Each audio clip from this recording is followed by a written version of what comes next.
Chloe, when you were younger, our family arranged a marriage for you. Now that you're almost recovered from your illness, would you be willing to return to Kingston City and marry? If you still don't agree, I'll talk to your father and cancel the engagement." In the dimly lit room, Chloe could only hear silence. Just as the person on the other end of the line thought they would not be able to convince her, she suddenly spoke up. "I'm willing to go back and get married." Her mom, Felicia, froze.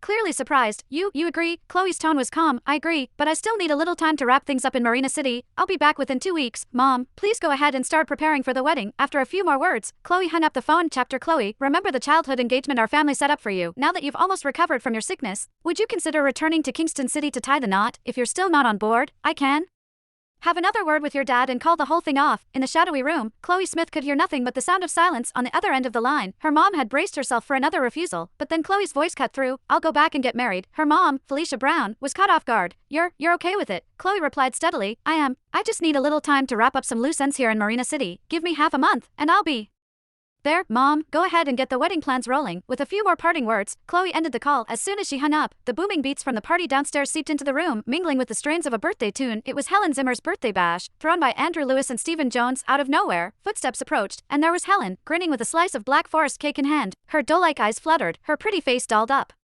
though a smear of cream made an odd contrast. "Chloe, come join the fun, won't you?" Chloe saw right through her friend's festive facade and responded coldly. "I've got a pile of work to plow through, so I'll pass. You guys go ahead and enjoy yourselves." In a heartbeat, Helen's eyes brimmed with tears. "Chloe, are you blowing me off because you don't like me?" Chloe's eyebrows knitted together without her even realizing it. She had not done a thing, yet somehow, Helen looked like the victim.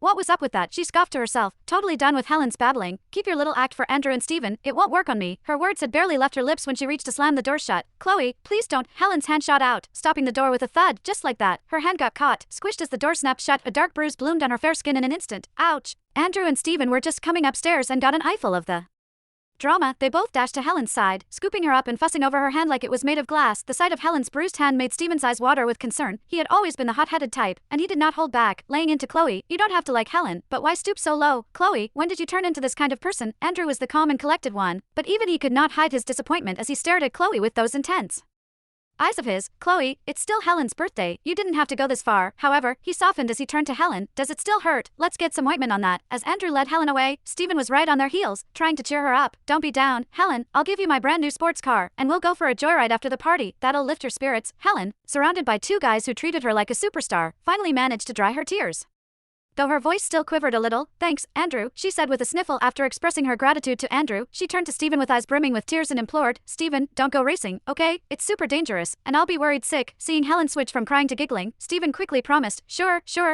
whatever makes you happy, I'll do it."